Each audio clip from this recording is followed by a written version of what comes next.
dengan Kitab Al-Fatihah. A'udzu billahi minasyaitonir rajim. Bismillahirrahmanirrahim. Alhamdulillahi rabbil alamin. Ar-Rahmanir Rahim.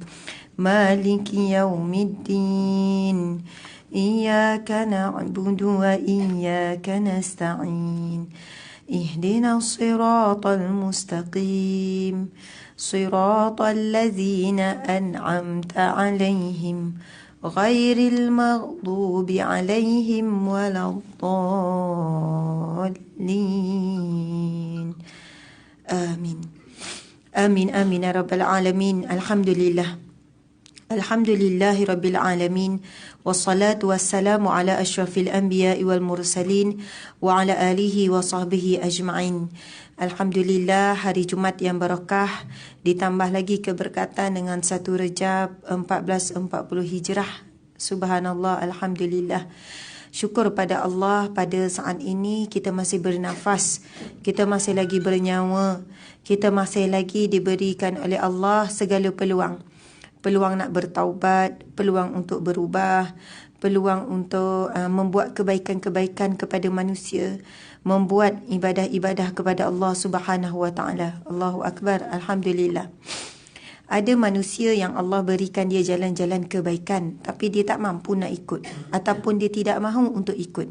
Terbentang di hadapannya jalan untuk kebaikan, tapi dia tetap memilih jalan keburukan. Ada pula manusia yang terbentang di hadapannya jalan keburukan, tapi dia ada kekuatan untuk tidak mengikutinya, walaupun depan dia untuk buat kejahatan dan keburukan. Lalu dia memilih juga jalan yang menuju kepada kebaikan. Subhanallah. Ada yang bertanya, Ustazah, macam mana nak dapat hidayah? Berkawan dengan orang dapat hidayah. Berkawan dengan orang dapat hidayah, ataupun hadirlah majlis-majlis ilmu, itu di antara mereka-mereka yang mendapat petunjuk daripada Allah Subhanahu Wa Taala. Ini bukan kita nak perasan kita ni dapat hidayah petunjuk, belum tentu kita orang yang baik, betul kan? Tetapi kalau kita rujuk hadis Nabi sallallahu alaihi wasallam, "Ma yuridillahu bihi khairan", siapa yang Allah ingin berikan kebaikan, Allah nak bagi petunjuk, Allah nak bagi taufik, kebaikan paling besar kalau di dunia hidayah Allah lah. Hidup dalam hidayah Allah, mati dalam hidayah Allah, dibangkitkan kelak pun dengan hidayah Allah Subhanahu Wa Taala. Maksudnya dia hidup tak sesat, dia mati pun saat mati dia tak sesat. Ramai orang masa saat hidup dia memang tak sesat, tapi bila dekat akhir kematian dia sesat. Jadi kita nak mati pun dalam hidayah Allah, dibangkitkan di akhirat kelak pun dengan petunjuk hidayah Allah Subhanahu Wa Taala. Masya-Allah. Jadi kalau orang tanya juga macam mana nak istiqamah dengan akhlak yang mulia, berkawan dengan orang yang berakhlak mulia pun sama. Macam mana nak dapat ilmu, berkawan dengan orang yang alim, orang yang ada ilmu. Jadi sebenarnya nak jumpa tiga-tiga ni, mana tempatnya kalau atas muka bumi Allah kita nak jumpa? Di mana di situ ada orang yang diberi hidayah, di situ ada orang yang alim, di situ ada orang yang akhlak-akhlak yang baik. Kat mana rasa-rasanya? Ya, majlis ilmu, ataupun pergi masjid, pergi solat berjumaah.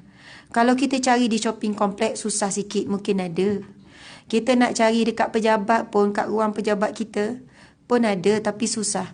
Yang mudahnya kita hadirkan, kita cuba istiqamah datang majlis ilmu, walaupun kita rasa kita ni teruk, kita ni tak ada apa-apa, malu dekat orang dengan mungkin akhlak kita, mungkin dengan pakaian kita, mungkin dengan apa-apalah, letak tepilah malu. Ada tu kan, Ustazah saya malu sebab apa? Saya cleaner, dia kata. Ustazah saya malu, saya orang kampung je. Ustazah baju saya ni. Di majlis ilmu Allah, Allah tak pandang semua tu. Pergi kenduri kahwin mungkin orang pandang, betul kan? Sebab itu ada kenduri kahwin, dia hanya jemput kepada orang-orang yang ada-ada saja. Orang miskin dia tak jemput nak jaga standard kenduri kahwin tu. Lagi kalau buat di tempat yang standard. Ini ada hadis Nabi, Nabi sebut Allah tidak memandang, Allah sangat murka, Allah marah sangat kepada satu majlis walimah, majlis kenduri kahwin, tidak menjemput orang-orang fakir miskin. Sebenarnya tetamu VIP di majlis kenduri kahwin walimah ni sunat muakkad, campur maksiat. Kalau campur maksiat tak jadi sunat lah. Hari ni walimah majlis kenduri kahwin banyak maksiat. dengan pencampuran pergaulan bebasnya, dengan ada muzik yang haramnya, dengan ada karaoke-nya, lepas tu lenggak-lenggok orang penyanyinya, kadang ada tarian-tarian bercampur lelaki perempuannya. Asal hukumnya sunat muakkad buat kenduri kahwin ni, tapi boleh jadi makruh, boleh jadi haram. Maksudnya campur maksiat. Bisa nak sebutnya VIP majlis kenduri kahwin tu sebenarnya fakir miskin yang menambah keberkatan majlis tu. Jadi insya-Allah kalau kita tengok di majlis ilmu di taman syurga Allah, Allah tak pandang semua tu. Majlis manusia dia ada kasta-kasta dia lah. Majlis apa pun lah. Tetapi kalau majlis ilmu, majlis baca yasin, majlis zikir, subhanallah, siapa pun boleh datang. Walaupun siapa pun kita, di ketika itu Allah hanya pandang apa? Inna akramakum indallahi atqakum. Yang paling mulia di kalangan kamu adalah orang yang paling bertakwa kepada Allah. Orang yang paling yakin dengan Allah.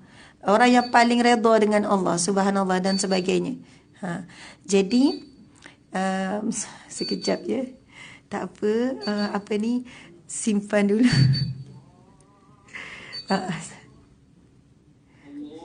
Sementara ni di azan ni sampai habis ke ni? Okay, kita bagi laluan pada azan dulu lah.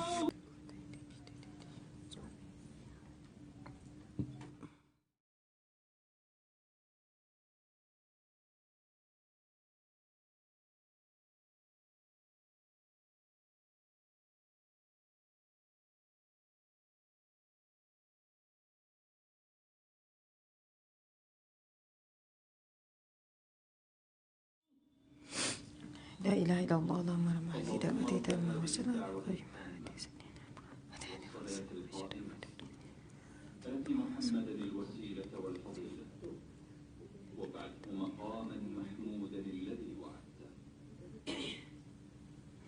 Alhamdulillah, kita sambung ya. Bab azan ni kan. Kalau azan tu azan digital, bukan Bilal betul, Bilal yang kita bawa ke mana-mana dalam beg tu kan. Kadang kita dah setting telefon ke dan sebagainya. Kalau orang tanya wajib, maksudnya tututan, dia bukan wajib. Tututan kepada jawab azan tu sama ke dengan dekat luar ni? Kedudukannya tak sama. Maksudnya dia tak sama dengan yang kita dengar betul-betul daripada Bilal muazzin tu. Tapi kalau nak jawab juga, tafadhal, silakan, subhanallah. Pasal dia yang tanya, boleh ke nak berhentikan? Kan tiba-tiba bunyi, boleh je. Bukan kata macam tak hormat azan pula.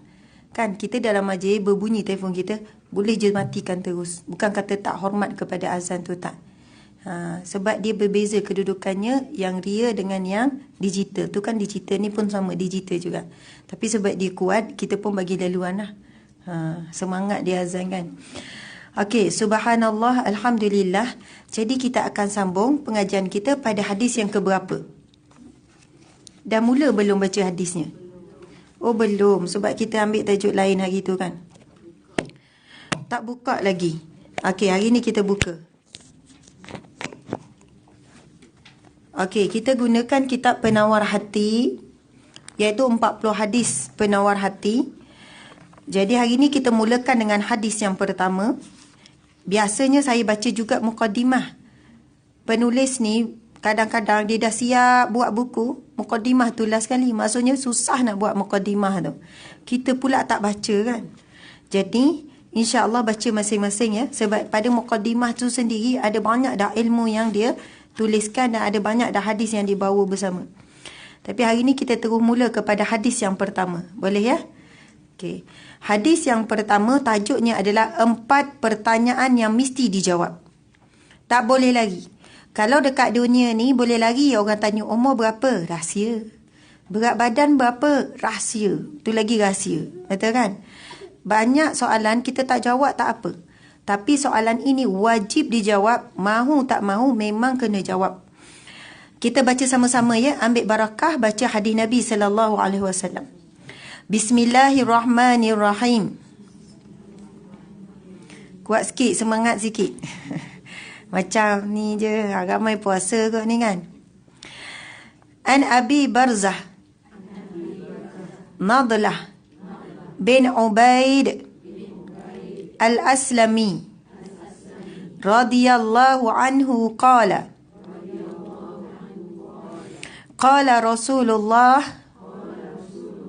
sallallahu alaihi wasallam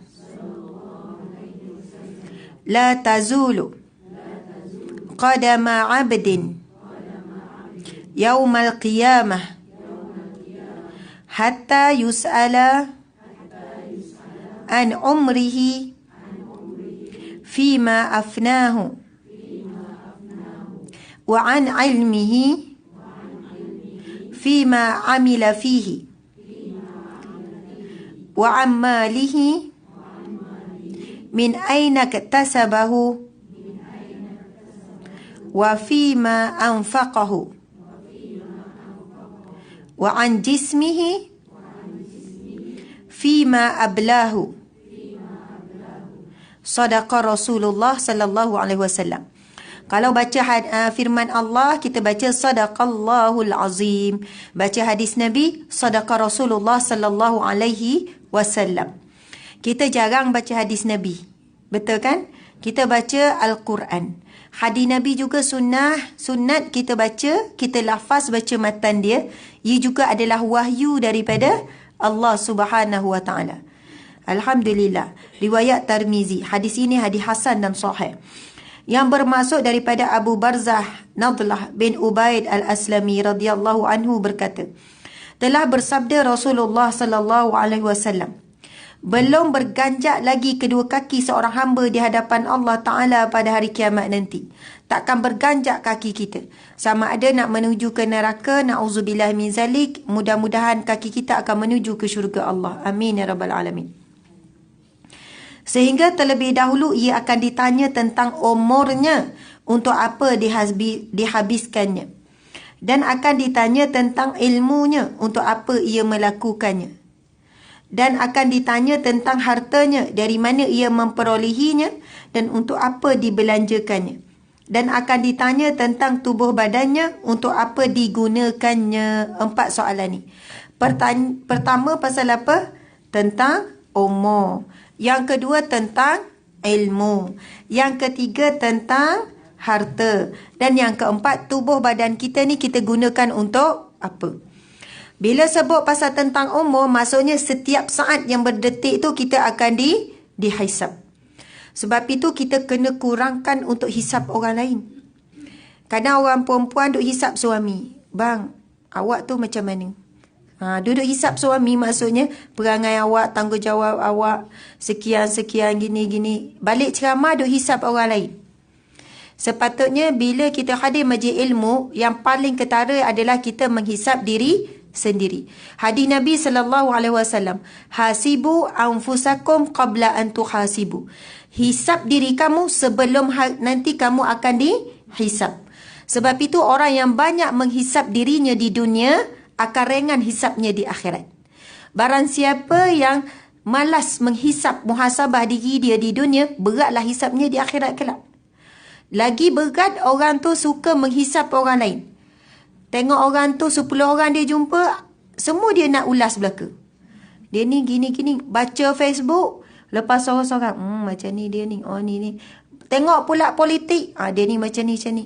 Perasan tak hari ni, ramai orang bercakap perihal orang lain. Setelah kita mati, daripada alam kubur sampai pada mahsyar, kita hanya akan bercakap tentang diri kita. Kita akan ditanya tentang diri kita. Jadi perbanyakkanlah hisap diri kita sendiri. Subhanallah. Rasanya sulit sekali pertanyaan di atas untuk dijawab. Kalaulah kita tanya, semalam buat apa? Boleh sebut tak daripada start bangun tidur sampai tidur balik? Boleh tulis tak balik apa yang kita buat semalam? Ada yang kita ingat, banyak yang kita lupa lah. Nak tulis satu-satu tu. Bayangkan kalau kita nak tulis dalam tempoh 2 jam, kita buat apa untuk setiap saat? Ya Allah, ia sangat susah dan kita tak mampu nak buat. Tapi ini yang akan kita lalui di akhirat kelak. Sebab itu disebut dalam hadis Nabi antaranya, hisap yang paling pendek di padang mahsyar kelak 50,000 tahun. Maksudnya lama sangat untuk dihisap. Ada satu kisah, wallahu alam, saya pun tak pasti mana sumber kisahnya.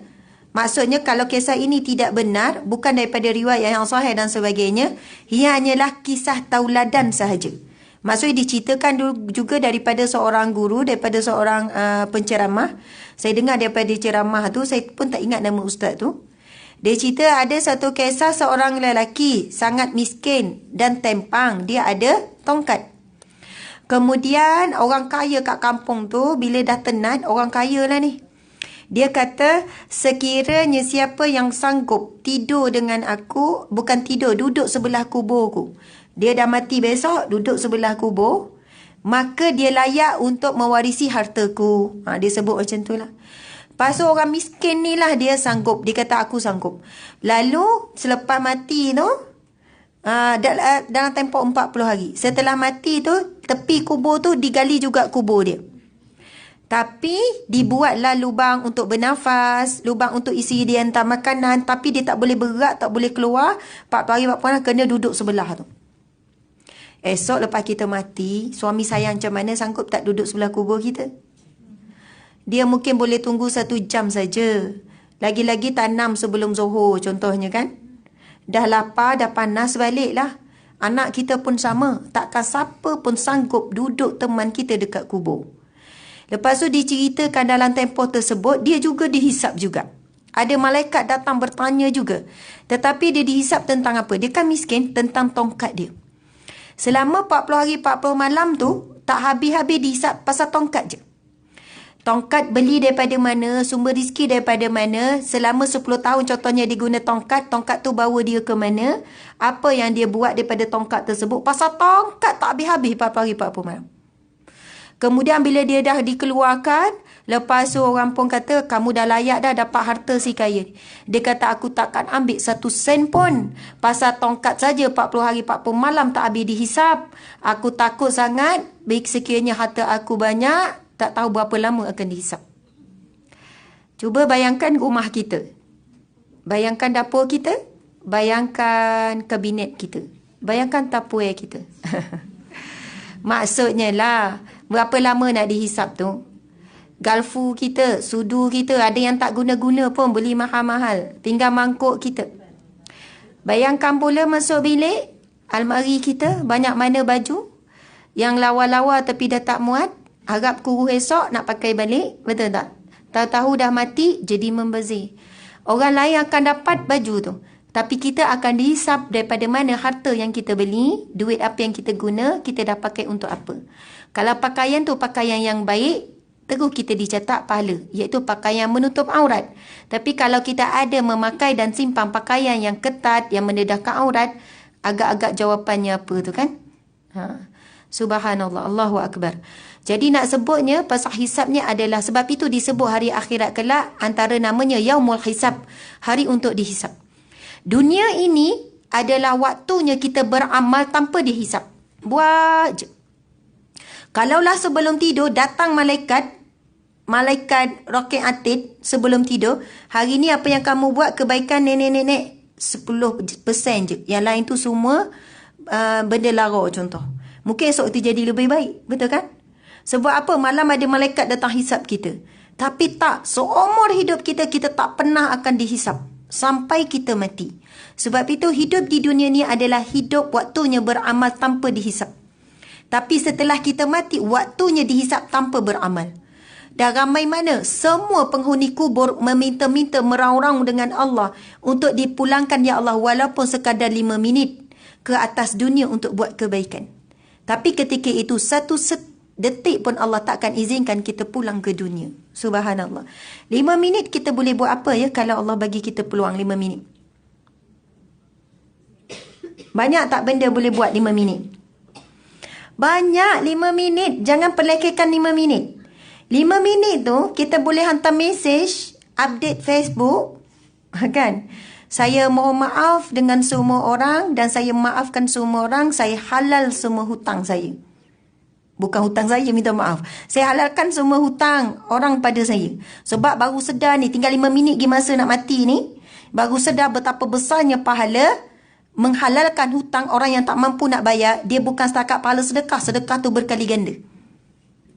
Sebab dah dekat nak mati. 5 minit macam-macam boleh buat. 5 minit Boleh saja kita istighfar 100 kali, 5 minit. 50 kali lah dalam keadaan yang tenang. Kalau yang 100 kali tu 10 minit dalam keadaan tenang. Cubalah tengok. Sebenarnya banyak kita boleh buat. 5 minit kita boleh zikir subhanallah wa bihamdi subhanallahil azim. Hadis Nabi kan, Nabi bersabda. Kalimatani habibatani ila rahman khafifatani ala lisan saqilatani fil mizan subhanallah wa bihamdi subhanallahil azim. 2 kalimah yang sangat ringan pada lidah, yang sangat berat pada timbangan amal, yang sangat dicintai oleh Allah. Subhanallah wa bihamdi subhanallahil azim. Maha suci Allah dan segala pujian baginya. Maha suci Allah yang teragung. Subhanallah. Bila kita zikir ni, kita bukan menarik, menjemput cintanya manusia, tapi kita dibalas dengan cinta Allah Subhanahu Wa Taala. 5 minit kita boleh zikir itu lebih kurang dalam 50 kali. Nak katanya 5 minit kita sebenarnya boleh buat banyak ibadah, boleh buat banyak kebajikan, tetapi kita tak akan diberi walaupun 5 minit setelah kita mati. Allah dah bagi kita 50 tahun. Allah dah bagi kita 40 tahun. Allah dah bagi kita 30 tahun. Baru kita sedar 5 minit sebenarnya sangat berharga. Subhanallah, Allahu Akbar. Okey, kita tengok. Rasanya sulit sekali pertanyaan di atas untuk dijawab, namun pada hari itu segala pertanyaan itu mesti dijawab dengan jawapan yang baik dan benar. Kita pasti akan berkata benar pada waktu itu. Jikalau mulut cuba berdusta, maka Allah Ta'ala akan menguncinya dan mempersilakan anggota badan yang lain pula untuk berbicara. Maka kaki, tangan dan seluruh anggota badan akan berbicara dengan benar untuk mengakui segala apa yang pernah dilakukannya sewaktu di dunia dahulu. Seperti firman Allah Ta'ala dalam surah Yasin ayat 65 yang berbunyi, A'udzubillahi minasyaitanirrajim. Selalu baca ayat ni. Al-yawma nakhtimu ala afwahihim wa tukallimuna aydihim wa tashhadu arjuluhum bima kanu yaksibun. Sadaqallahul azim. Pada hari ini kami tutup mulut mereka dan berkata-katalah kepada kami tangan-tangan mereka dan bersaksilah di hadapan kami kaki-kaki mereka terhadap apa yang dahulu telah mereka lakukan. Surah Yasin ayat yang ke-65. Subhanallah. Antara banyak anggota badan kita, yang mana paling banyak buat dosa? Lidah. Betul kan? Lidah ni ada 2 pagar. Gigi dengan mulut. Mulut lah ada 2 pagar. Tapi dia sangat buas. Dia sangat buas. Anggota badan yang paling buas, yang paling banyak buat dosa. Tetapi lidah juga antara anggota badan yang boleh buat paling banyak pahala. Kita baca Al-Quran, muka surat, satu muka surat je kita baca. Daripada atas sampai bawah. Cuba kira ada berapa huruf. Mungkin pergi kepada ratus ataupun ribu huruf. Kan hadis Nabi SAW. Barang siapa yang membaca Al-Quran, satu huruf daripada Al-Quran, dicatatkan baginya 10 kebaikan. 10 kebaikan. Ada sebut 10 pahala, tapi biasanya disebut dengan 10 kebaikan. Bismillahirrahmanirrahim. Kalau kita baca, kita kira berapa huruf, ada lebih kurang berapa belas huruf? 17 ke? Bismillahirrahmanirrahim. Bayangkan kalau 17, minta maaf saya pun lupa 17 ke, tapi belas-belas lah. Tak siap saya 17. Cuba kali dengan 10, keluar 170. Bayangkan kalau kita baca Al-Quran daripada muka surat atas sampai bawah, kita nak kira tanda. Keluar mungkin ratus huruf, kali pula 10 kebaikan, keluar berapa banyak. Betapa banyaknya mulut lidah kita ni boleh buat ibadah, boleh buat pahala. Tetapi lepas baca satu muka surat, tutup. Sadaqallahul azim. Lepas tu tanya suami sebelah, awak dah baca Quran belum hari ni? Faham tak? Terselit dengan rasa sombong. Kita rasa kita lebih bagus sebab kita dah baca Al-Quran. Terhapus sebab kalimah tu habis. Yang banyak dah dicatat tadi tu, lebih kurang ratus-ratus ribu tadi tu, dah lipat ganda dah tu, hanya kerana satu perkataan yang unsur takabur. Bukan kata tak boleh tegur.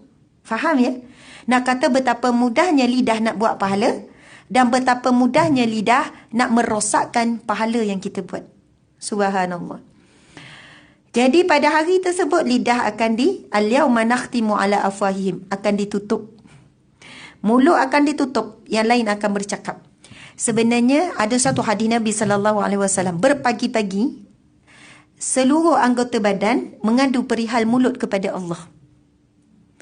Tangan tak puas hati pada mulut. Kaki tak puas hati pada mulut. Sebab banyak kebinasaan dicampakkan manusia. Itu hadis Nabi juga. Antara punca utama kebinasaan manusia dicampakkan ke neraka disebabkan lidah mereka. Siapa yang boleh jaga lidah, selamatlah daripada neraka. Hari ni bukan lidah orang bercakap. Tulis kan. Dekat Facebook, dekat WhatsApp. Dia nak bercakap pasal seorang hamba Allah, dia buat grup WhatsApp 2-3 orang tu. Kita ni untuk muhasabah, apa pun alasan lah. Untuk bincang, padahalnya menyebut keburukan, menghimpun keburukan orang tu. Subhanallah, na'udzubillah min zalik. Buka aib orang pula. Nabi sebut, orang yang buka aib manusia di dunia, Allah akan buka aibnya di akhirat. Siapa yang menutup aib seorang manusia di dunia, Allah akan tutup aibnya di akhirat. Kita pun buat alasan. Kita cakap bukan benda yang salah, benda yang betul, benda yang dia buat. Itu maksudnya aib tu. Aib ni memang benda dia malu kalau orang tahu dia buat tu. Kalau tak betul jadi fitnah kan.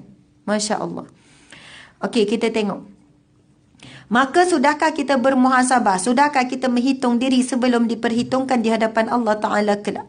Kalau sudah, teruskan dan bersyukurlah. Kalau belum, berbuatlah demikian sebelum terlambat. Subhanallah.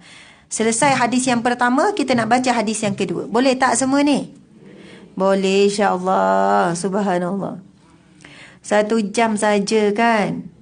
Kalau diberi 1 jam shopping, cepat je kan? Ada tak orang tengah shopping dia mengantuk? Oi, jaranglah kan. Masa lagi-lagi tengah pilih handbag, suami pula bagi 1,000. Ya Allah, suami kata habiskan. Jangan tinggal 1 sen pun. Aduh, memang tak ada lah. Ngantuk lah bang, tak ada. Bukan kata tak boleh beli handbag tu kan. Kalau buat dosa pun tak mengantuk kan, mengumpat. Ada tak orang tersengguk-sengguk sambil mengumpat? Tak ada, memang sedap. Benda harus, benda maksiat, benda dosa memang segar kuat. Sebab apa? Syaitan lah. Syaitan yang akan memberi semangat tu kan. Akan beri kekuatan. Yang sakit lutut, lupa sakit lutut. Yang sakit kepala, tak payahkan Panadol. Suami Allah je 300. Tiba-tiba hilang sakit kepala. Tapi bila di majlis ilmu, kita akan diuji. Tiba-tiba rasa penat, rasa tu, rasa ngantuk kan. Syaitan duduk atas mata kita kan. Duduk atas bahu dan sebagainya. Jadi, insya-Allah berjuanglah kita kan. InsyaAllah. Tajuk hadis yang kedua, siapa teman setia anda? Agak-agak kan? Jawab dulu soalan ni. Teman setia kita, syaitan ke? Siapakah teman setia kita? Syaitan tu kita jadikan dia musuh ke kita jadikan dia teman setia? Memang sepatutnya musuh. Kita kenal tak syaitan? Kita memang kena belajar kenal ciri-ciri syaitan. Kan? Kalau kita tak kenal musuh kita, macam mana kita nak jauhi daripada syaitan, daripada musuh kita? Kalau contoh kanak-kanak kan, dia tak tahu yang ular tu bahaya. Dia tak tahu ular tu bahaya. Dia jumpa ular, dia buat apa? Dia pegang, dia sentuh budak setahun lebih ke kan? Sebab dia tak tahu ular tu bahaya. Jadi dia boleh pegang yang akhirnya ular tu boleh binasakan dia. Boleh patuk dia. Sama juga ramai orang tak kenal bisikan syaitan. Tak kenal hasutan syaitan. Tak kenal teknik syaitan. Akhirnya dia tak sedar dia menjadikan syaitan teman setia dia. Ini kalau kita baca surah An-Nas. Bismillahirrahmanirrahim. Qul a'udzu birabbin nas. Katakanlah aku mau perlindungan daripada Rabbin nas, pentadbir manusia. Qul a'udzu birabbin nas, malikin nas, pemilik manusia. Ilahin nas, sembahan manusia. Lagi? Min syarril waswasil khannas, daripada bisikan waswas, bisikan-bisikan min syarril waswasil khannas, bisikan-bisikan kejahatan yang tenggelam timbul. Ini bisikan syaitan. Bila bisikan syaitan ni timbul, bila iman kita lemah. Bila bisikan ini tenggelam, kita tak dengar bila iman kita meningkat. Dalam majlis ilmu, kita sedang recharge iman kita. Bateri tengah kuat. Kita lawan. Tengah recharge lah ni. Bisikan syaitan ketika ini sedang menurun. Tapi perasan tak? Cuba tengok waktu semayang.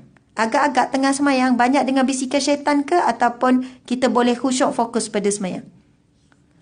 Kita lalai, kita leka, betul kan? Nak kata kalau semayang 5 minit kita tak boleh ingat Allah, di luar solat lagi susah nak ingat Allah. Allahu Akbar.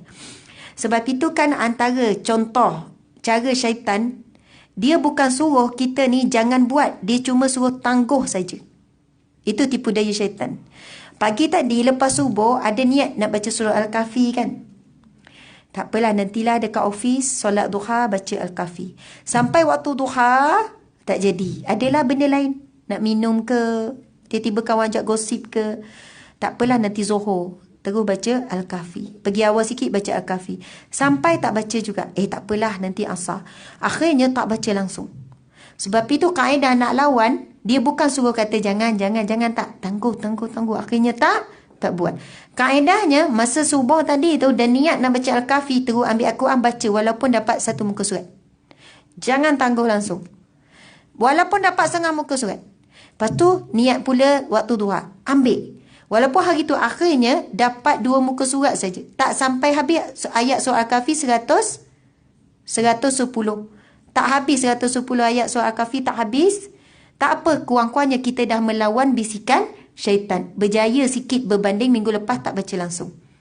Memang kena lawan begitu. Itu antara tipu daya syaitan. Okey, baca sama-sama. Bismillahirrahmanirrahim. An Anas radhiyallahu anhu anna an-nabiyya sallallahu alaihi wasallam qala yatba'ul mayyita salasah ahluhu wa maluhu wa amaluhu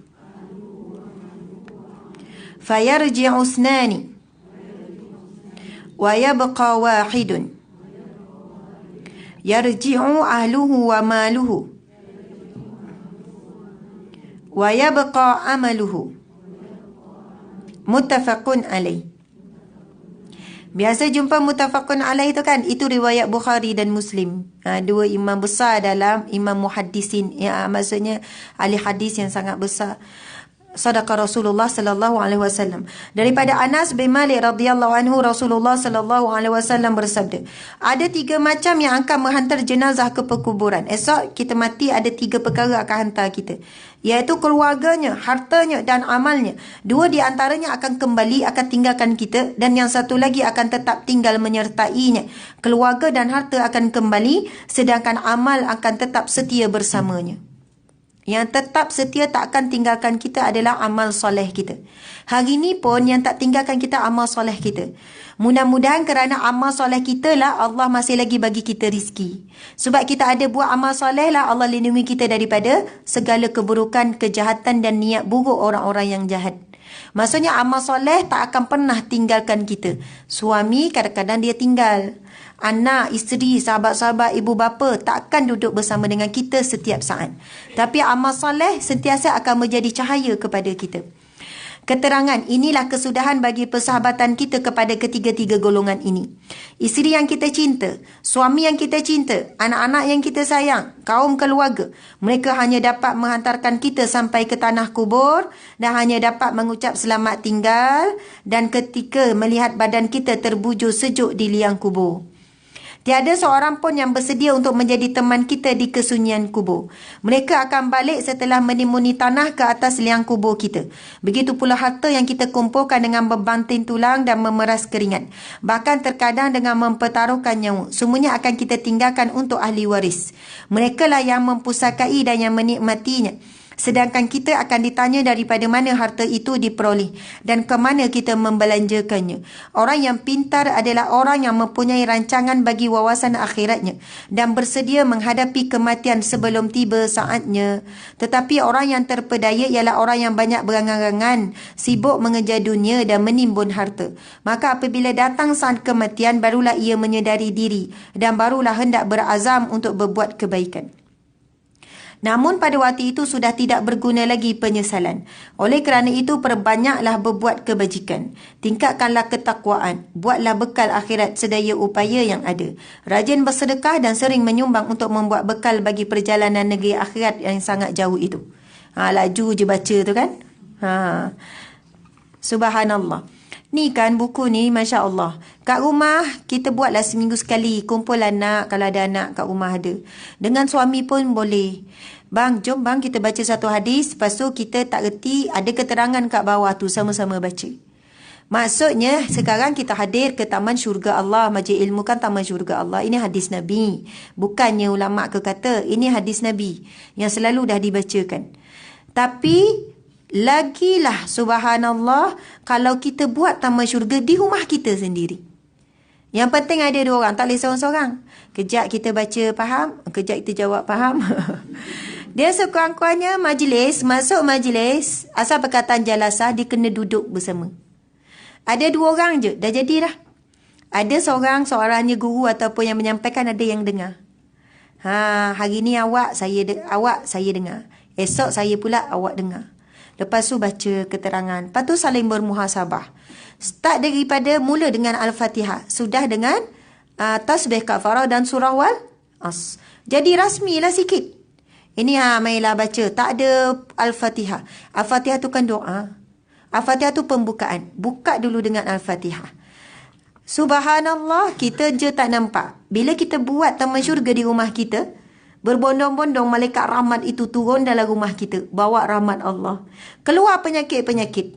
Ada penyakit apa? Ada jin, syaitan, orang hantar sihir, insya-Allah keluar. Dengan barakah turunnya malaikat rahmat dalam rumah tangga kita. Saya selalu dengar tazkirah yang macam ni. Tazkirah siapa yang selalu ingat-ingat ulang-ulang? Ustaz Abid Liu. Betul tak? Ustaz Abid Liu suruh selalu buat majlis taklim di rumah. Dia sangat pesan begitu. Sebab apa? Pengalaman dia handle masalah rumah tangga orang. Yang anak bermasalah, rezeki bermasalah, suami bermasalah, isteri bermasalah. Dia kata buat macam ni je puan. Sebab dia sangat menggalakkan buat majlis taklim di rumah sendiri. Sebab kita asyik duk kejar kat luar kan. Padahal kita ni mampu kalau nak baca sendiri mampu. Jangan kata saya bukan ustaz, saya bukan ustazah, tak boleh. Allah yang alim dah bagi ilmu apa boleh baca. Habis tu baca berjam Facebook boleh pula. Tak fikir saya bukan ustaz, tak boleh baca ni. Saya bukan ahli politik, ulah politik. Saya bukan pemain bola, ulah bola. Saya bukan ahli ekonomi, ulah ekonomi, boleh pula. Tapi bila nak baca tentang ilmu agama, banyak pula alasannya. Siapa pun boleh baca. Bukan nak mengajar depan orang ramai ke tak dalam rumah, betul tak? Ustaz Abilio kata dah banyak pengalaman dia handle KK masa rumah tangga. Yang pertama betul lah jaga salat, jaga awak dan sebagainya. Selesai masalah tak selesai juga, dia kata buat majlis taklim. Dah buat sebulan dia kata kalau tak ada perubahan mari jumpa dia balik. Tapi biasanya pengalaman dia sendiri, saya dengar Ustaz Nur Hisham Tuan Padang pun dia kongsi benda yang sama. Kalau lah orang cerita masalah, kadang-kadang ustaz-ustazah tak ada penyelesaian. Orang jumpa saya kata, ustazah ada tips tak nak suruh anak ni? Ustazah macam mana nak suruh suami mendengar kata? Nak suruh suami mendengar kata kan. Macam mana nak suruh suami berubah? Macam-macam lah. Gini.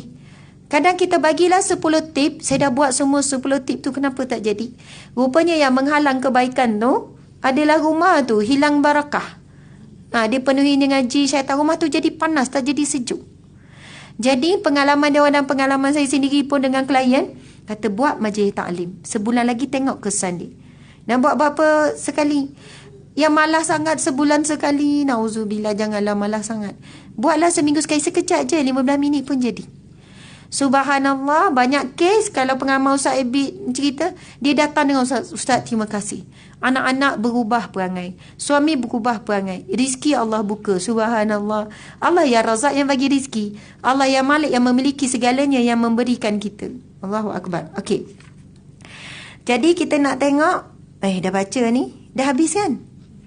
Dah habis hadis yang kedua. Jadi hadis ni kata 3 perkara yang akan menghantarkan kita kepada kubur. Apa dia? Keluarga, harta dan juga amal soleh. Yang kekal satu je, amal soleh berada dengan kita. Hadis Nabi SAW. Iqra'ul Quran fa innahu ya'ti yawmal qiyamah syafi'an li ashabi.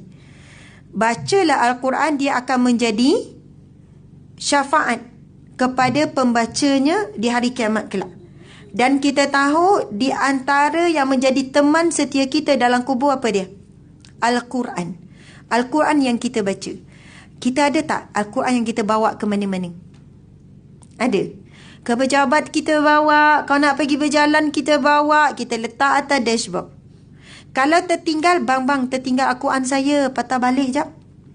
Biasa ke patah balik Al-Quran tertinggal? Yang biasa patah balik telefon, dah masuk highway lah. Telefon bang tertinggal, patah balik. Tak boleh bang, ada benda penting. Ada mesej kena balas cepat. Ada ni, kau ada emergency, macam-macam. Betapa terikatnya kita dengan Al-Quran. Hari ni, kalau siapa yang ada Al-Quran yang jadikan dia teman, perasan tak kalau kita ada satu Al-Quran yang kita memang dah selalu baca kita dengan dia, datanglah Al-Quran cantik macam mana orang bagi hadiah, dia tak boleh nak ganti dengan Al-Quran tu. Sebab tu ada istilah Al-Quran buruk kita panggil. Maksud bukan Al-Quran tu buruk, tapi Al-Quran tu bertahun-tahun dengan dia. Sebab itu pelajar tahfiz kan dia ada Al-Quran khas dia. Kalau ustazah dia nak tasmik, ustazah kena pegang Al-Quran tu juga. Maksudnya kalau dia nak baca mana-mana, dia buka lah Quran lain, walaupun muka surat sama, juzuk sama, dia fee tu lain. Maksudnya dia dah ada ikatan dengan Al-Quran tu. Kita ada tak seumur hidup kita ada Al-Quran jadi kawan karib kita? Ataupun kita baca je mana-mana Al-Quran, sini Al-Quran ni, Kak Fie Al-Quran ni. Kalau tak ada, belilah satu. Ada satu Al-Quran yang kita beli ataupun kita miliki yang ada terjemahan sekali supaya mudah walaupun kita tak ada wuduk. Betul kan? Yang mana kita bawa ke mana-mana sampai saat akhir kematian kita, kita minta Al-Quran tu. Bagi Al-Quran Umi. Mana Al-Quran Umi? Sampai anak-anak kita tahulah. Jangan bila tanya bagi Al-Quran Umi yang mana satu. Tak ada Al-Quran yang menjadi rakan teman setia kita. Allahu Akbar. Takut-takut na'udzubillah nak mati besok, tak tahu apa yang kita pegang. Telefon ke Al-Quran agak-agak. Sebab itu, ada hadis Nabi, kamu akan mati dengan apa yang kamu cintai di dunia. Kalau kita mencintai Al-Quran, kita akan mati dengan Al-Quran. Tapi hari ini terbukti, mulut memang cakap cinta Al-Quran, tapi tangan membuktikan cinta telefon. Banyak pegang telefon lagi, banyak tengok telefon lagi, banyak dengar telefon lagi. Na'udzubillah min zalik. Benda tu kita boleh buat perubahan. Kena kuat, kena mujahadah lawan tu. Allah Akbar. Yang bercakap ni pun samalah. Memang berjuang. Kadang kata, ya Allah lekanya. Kau tengok benda baik, yelah. Kadang memang orang kata, Ustazah apa salahnya? Telefon tu saya tengok ceramah. Saya baca Quran melalui telefon. Boleh, tak ada masalah. Tapi jangan mengurangkan waktu kita dengan Al-Quran. Takut itu satu tipu daya. Kadang dengar ceramah, ada orang dengar suka-suka. Kamu dengar ceramah, kamu dengar kuliah untuk apa? Untuk semakin rapat hubungan dengan Allah. Ini lepas dengar ceramah berjam-jam, akhlak masih sama. Zikir masih kurang. Baca Quran makin kurang. Na'udzubillah min zalik. Okey. Baiklah, insya-Allah. Jadi itu contoh Al-Quran jadi teman karib kan. Satu, kita jadikanlah ada satu tasbih yang jadi teman karib kita. Tasbih, biji tasbih ataupun digital ke apa ke, yang mana benda inilah yang akan selalu bersama kita. Kalau tertinggal terus risau tasbih Umi mana? Ke seumur hidup kita tak pernah beli tasbih. Ataupun tasbih ni seminggu hilang. Beli-beli hilang, betul tak? Beli-beli hilang. Maksudnya kita tak ada bonding dengan alat-alat yang mendekatkan kita dengan Allah. Al-Quran itu perantaraan kita dengan Allah kan. Biji tasbih itu menunjukkan kita ni cuba istiqamah dengan tasbih, dengan zikir. Subhanallah, Allahu Akbar. Okey, baiklah. Kita tengok hadis yang ketiga. Bolehkah kita berhenti dalam 2 suku? Sebab saya rasa kita mula tadi lebih kurang dalam ni. Sini rehat sampai 245 kan? Agensi kerajaan. Boleh ya? Okey.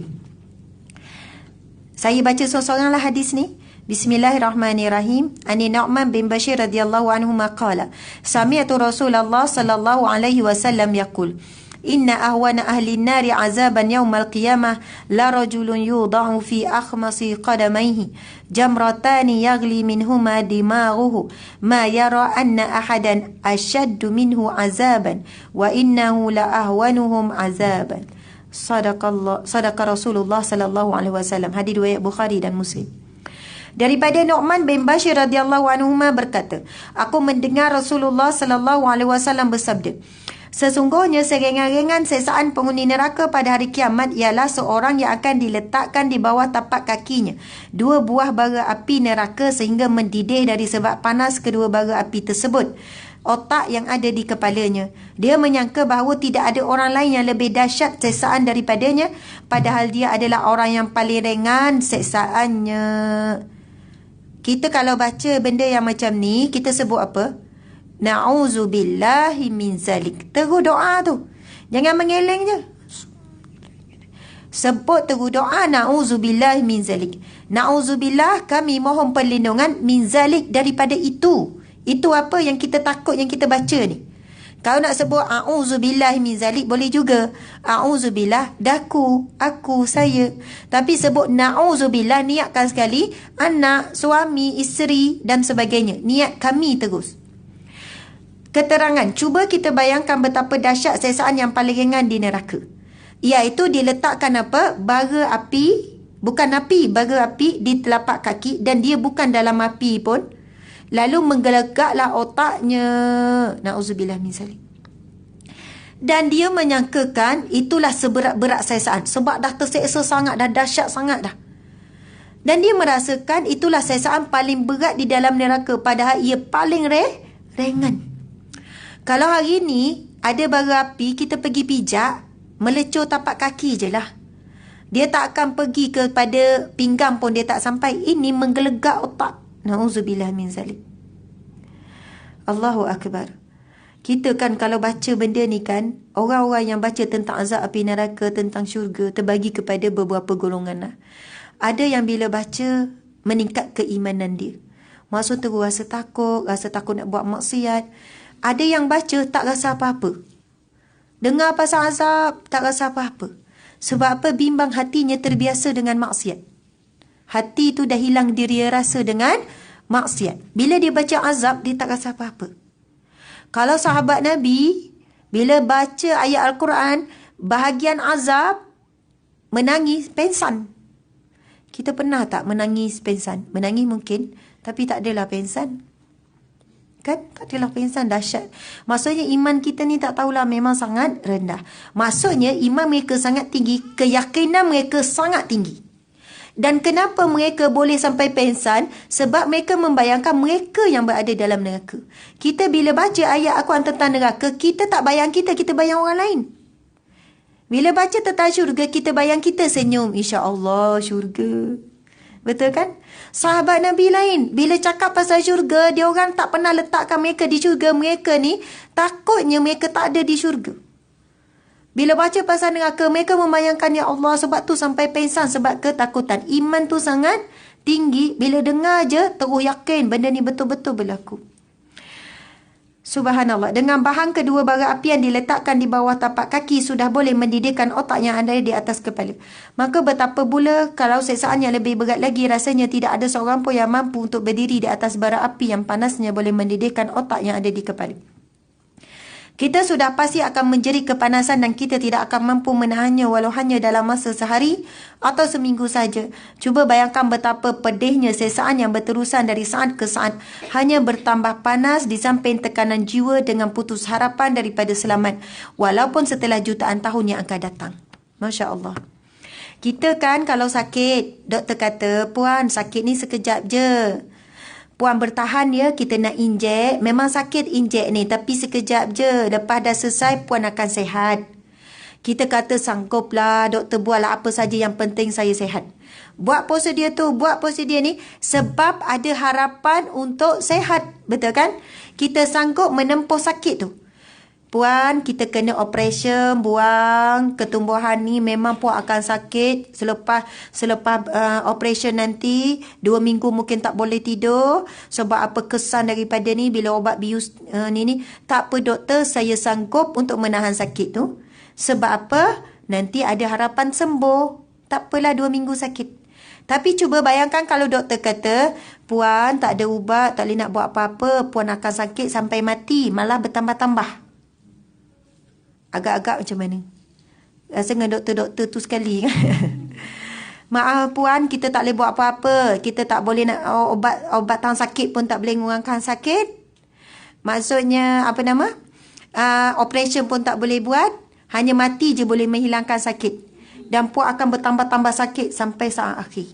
Sebab apa? Ini memang disebut dalam Al-Quran. Apabila ahli neraka dia minta dengan Allah supaya diakhirkan azab mereka, Allah jawab apa? Jangan kamu mengharapkan azab akan dihentikan, bahkan akan ditambah lagi azab. Dan tidak ada harapan untuk keluar. Maksudnya, contoh kamu akan diazab setahun. Mungkin bolehlah bertahan setahun, sikit lagi. Tak apalah, setahun je. Tapi yang kekal selama-lamanya tu tidak ada harapan. Tak tahu bila azab selama-lamanya. Na'udzubillahi min zalik. Allahu Akbar. Mudah-mudahan apa yang kita kongsikan pada tengah hari ini menambahkan keimanan kita, menguatkan kita. Hadis Nabi SAW, Al-imanu yazidu wa yanqus. Iman ini bertambah dan juga berkurang. Al-imanu yazidu bi-ta'ah wa yanqus bil-maksiyat.